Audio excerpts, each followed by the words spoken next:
did it. You did it, Joe. Chatty House is now evaluated at $1 billion. Let me hit a round of applause somewhere. So we did it? Yeah, we did it. We did it again. Did what? Made some shit pop? We made some shit pop off. Made a lot of money for someone got else? a company evaluated at $1 billion, and it has nothing to do with us. We were used as PowerPoints and fucking data points. Mm-hmm. We were used as metrics. And y'all still going on it. We were used as proof of concept. We were used for a million things, and it worked. Mm-hmm. So yeah, round of applause for Chatty House. Let's see what it says. Clubhouse founders Paul and Rohan Seth acknowledged their company's successful Series B in a recent blog entitled Welcoming More Voices. Despite the explosive popularity growth that the invite-only Clubhouse, in creating Clubhouse, they decided to give social apps one last try. That's a lie. How so? This app wasn't made for people to be social. What was it made for? This app was made for VCs. The app was made for VCs from all different parts of VC land to have a way to communicate and express ideas with one another. Venture capitalists. Gotcha. To express ideas and trade little secrets to one another when they maybe weren't supposed to. That's what the app was made for. Oh, really? Yes. It was not made for us. So when they say we're going to give social apps one last try, it's a lie. This wasn't rolled out to us in April or March. You never even heard of this in April or March. And prior to that, nobody stepped to either one of you and offered you a slotted funding, investing. Yeah, so listen. So they rolled out in April, targeted the people that they targeted, waited a couple of months, didn't see the reaction from the public that they were hoping to see. In around August, September, they targeted us. Hip hop culture, black people. Everything got to come through us. Black people. And what did black people do when they get there? The same thing we always do when we get somewhere. Boy, do we make it pop. We made it pop. As soon as we got there. I got there in early October. It was 10,000 people there. Now there's over 2 million people there. In a matter of months. Talk about a scale. That's a nice scale. When I got there in my welcome room, one of the first things I said was, how do we invest? And not only how do we invest, because that's only a luxury provided to the people that can afford to invest, if granted the opportunity from some of the white people on some of the white VCs, right? But how will this help the rest of the people, some of the people that are not able to invest? How does this app feel about black people? It's an important time. Shit, it was just 9 months ago. Every company in the world told us black people were really important. Some of that was just lip jargon from some of you. Some of you actually made a few moves. Amazon, what up? Shout out to y'all. Some of y'all did a few things, right? But here we are, not even a few months later, and they're now valuated at $1 billion or $100 million. No, $1 billion, which is $100 million, but 10x is a billion. Now, how do we feel? We did it. I was early on asking, what the fuck is going on? We just going to hang out here? Yeah. I asked that question long enough to eventually get one of the owners on the phone. And I wasn't even trying to negotiate shit for like me or black people. I was just saying, y'all probably need somebody on your team that's going to pay attention to the black people that come on this app. Because there were some racial issues, and just you need somebody that's going to understand the people that you're targeting and the people that you're marketing to. Sure. That was my only thing. Agreed. What did they say to that? That leaves it too much to Joe's brain, so I don't want to get into trying to explain what happened verbatim. But when I got off the call, or during the call, it didn't seem like they gave a fuck. Sounds about right. Yeah, because they already know what they have in mind. I got all the lip service that normally comes with it. Yeah, we'll look into that. See what you mean there. No, I totally understand. No, I get that. I was like, all right, don't worry about it. I didn't stop using the app because what I found out was in running to tell the story to the rest of my people, I don't know if they really value everybody's presence over here. I'm not sure. I got a lot of pushback from black people. Shut up. Just enjoy the app. Why niggas gotta always talk about equity? Why niggas always gotta talk about owning something? Why niggas always want a piece of something they didn't build? That's what I got, not from white people, from black people. I'm rich already. Know what I say now? Oh, you right. You got it. I don't have time to explain to y'all what was so freely explained to me, that this is the only way we can actually get some type of real financial power in this universe, is if we're allowed a seat at the table, allowed to take our money and invest in something that blows up, and then we get a nice check at the end. Hey, that's what the white people do at all the companies I work for. I'm responsible for a bunch of them raises, I'm sure. There's a bunch of white people that love Joe. So if the Chatty House comes and they don't want to offer their second round of funding and investments to black people, and I don't know that because they might have, but to maybe more black people, and they don't want to do that a third time and a fourth time, then that's their business. It's their business. We can rant, rave, scream, protest, march up and down the street. What I choose to do is find another company that wants to fuck with niggas. The end. Like, they're not the end all be all. So I know that everybody's up ranting and raving because of what they were evaluated at. But I was having those conversations months ago.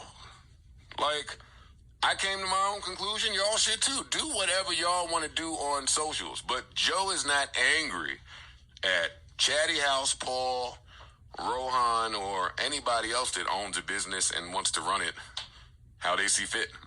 Yo, it's Big Ant, man. We back. Another edition of Urban Politicians TV, UPTV. Had to come tap in real quick, man. Joe Budden has been now announced. He has did a partnership with Facebook for the new audio room feature and podcast feature they're going to have on their platform. This got confirmed by his manager, if I'm saying correctly. I know he helped Joe Budden with the business, Ian. He's mentioned Ian plenty of times over the years on the podcast and everything of that nature. He actually posted it to his page, and then I seen it on Elliot Wilson page and everything. So I put this out there to really let it be known that Joe been making some moves behind the scenes, and I played that clip in the beginning to let y'all know like the background of why this move probably was made.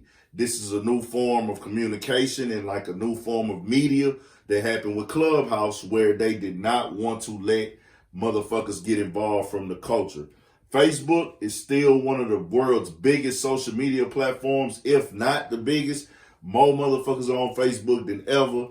It attacks all ages, all lifestyles. Everything is on Facebook. It grabs a community of everybody. So Joe is now partnered with them. They did the first thing last week on there.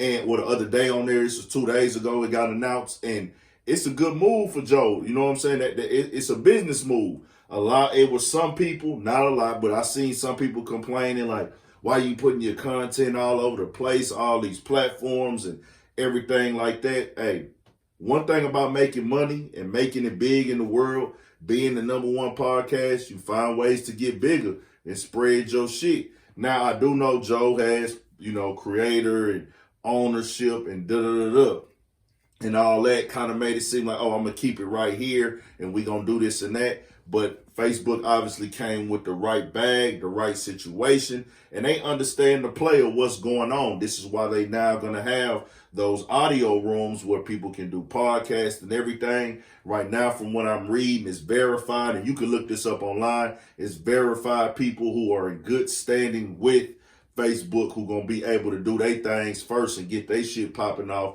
But eventually, they're going to broaden it out and let everybody go over there and create. I had already been hearing like little shit in the game where Facebook was finding ways to pay people for their different types of things. And there's money to be made on Facebook, just like it's money to be made on Instagram. But the Instagram app doesn't pay you, but they have the spot where you can get sponsors and advertising, and people got companies, they pay people for their amount of interactions and followers and everything like that, and engagements. So Facebook is another one, like they going to be ahead of the curve. We've seen all these apps use different things and use each other's like style or everything like that. So with Clubhouse, as y'all heard what Joe Budden said, we built that up as a community. Joe Budden was over there at Clubhouse with 10,000 motherfuckers in there, basically played a big role, can't deny it, in bringing everybody to a motherfucking Clubhouse. He got bigger, bigger, bigger. Was Clubhouse gonna grow? Possibly. But did our culture of hip-hop and black creators make it go up even more? Yes. And motherfuckers didn't get no shine off of it, didn't get no scratch off of it.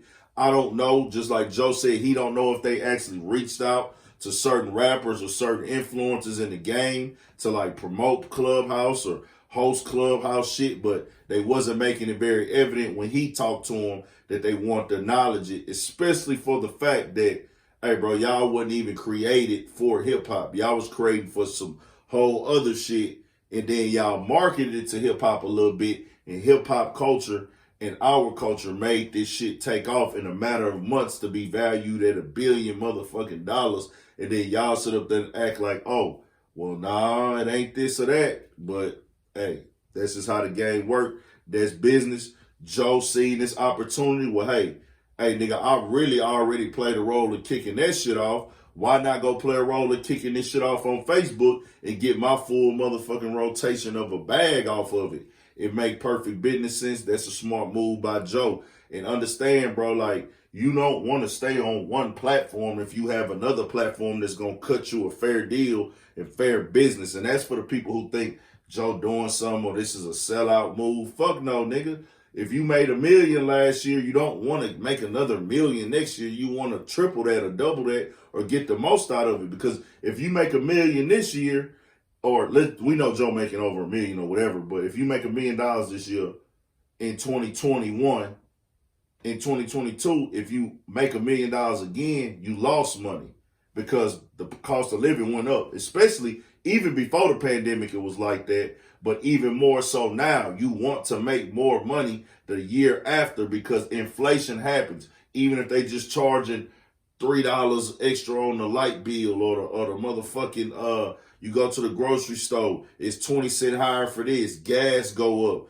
clothing prices, inflation is happening every year. So you want to make more or you're losing money. So I understand you got to go big. You got to find out shit that work for you and everything like that. It's a business. You know what I'm saying? True, Joe Budden has preached creative and keeping it simple for the fans and everything like that. But hey, Joe is a brand now. He got to go get his motherfucking bag and everything. So that's a big smart move by Joe. I'm going to see what this Facebook got to offer. Hey, I'm probably going to get with my niggas and we going to put the Studio 56 podcast on Facebook and figure that shit out. I'm going to run it by my nigga Pookie and we going to go from there and see what happened with everything. We'll probably have our shit on Facebook too. So that's what I do like when Joe Budden do shit like this, create these lanes or, you know, put attention on these type of lanes because I didn't know anything about this. And hey, it's a new wave to go to. I'm not really the Clubhouse fan or the audio room fan like that, but putting podcasts on different platforms,